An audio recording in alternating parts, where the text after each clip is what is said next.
కోళ్లు గోర్లు మేకలు ఆఖరికి ఎద్దులను బర్లని ఎత్తుకపోయిన ముచ్చట్లను మన జోర్దార్ల ఇదివరకు షానే చెప్పుకున్నాం.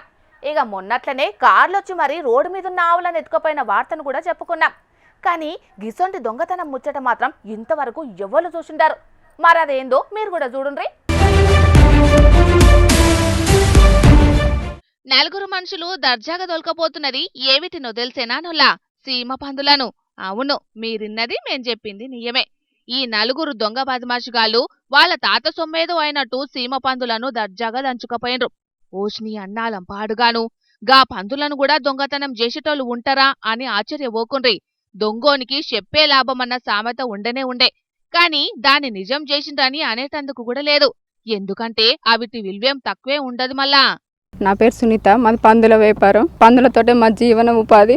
5వ తారీఖు నైట్ 2 గంటలకు వచ్చి కుంభకోణం చేసిర్రు. డాక్టర్ గ్రూప్లో అప్పు తెచ్చుకొని బయట అప్పులు తెచ్చుకొని తోటి బతుకుతాను. దయచేసి పోలీసు వారు ఎక్కడున్నా మా మాలు మాకు అప్పగించాలని మనవి చేస్తున్నాను. అవి సీమ పందులు 30 పందులు రకవేనే 4-5 లక్షల మాలు. అవిటితోనే మా జీవన ఉపాధి. ఇన్నరా 4-5 లక్షల రూపాయల ఇల్వగల పందులను ఎవలో ఎత్తుకపోయే వరకు ఇప్పుడు బాధపడుతున్నారు వాళ్ళు.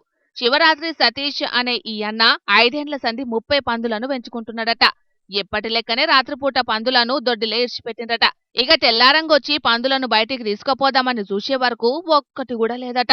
ఇగిట్లా పందులు పోయిన విషయాన్ని పోలీసులకు చెప్తే కేసు రాసుకొని వాళ్ళు విచారణ చేస్తే పందులను ఎవలెత్తుకపోయింది బయటపడ్డది.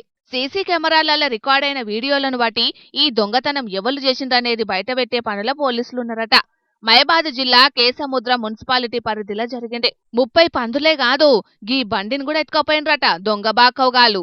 నుంచి అప్పటికి వరకు వెళ్ళి అదే విధంగా సందులో పెట్టుకొని నైట్ 5 లాకేసుకొని ఇంట్లో పోయి పండుకున్నాం. తెల్లారి అదే విధంగా మళ్ళీ షాప్ కొద్దామని చూసే వరకు బండి కనపడలేదు. ఆ చుట్టుపక్కల చూసినా గానీ దొరకలేదు.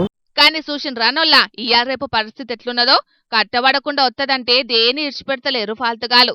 కంట్ల వడ్డదంటే చాలు కదం పట్టిస్తున్నారు కంత్రిగాలు. మరిగ పబ్లికు ఇయాల రేపు ఎవ్వల్ని నమ్మేటట్టు లేదు. సొమ్ములే కాదు ఏమున్నా జాగ్రత్తగా దాసుకోండ్రి. అటెంకా ఎంత తండ్లాడినా ఏం ఫాయిదా ఉండది. కాబట్టి ముందు జాగ్రత్తతోని మెద్దులుండ్రి, సరేనా?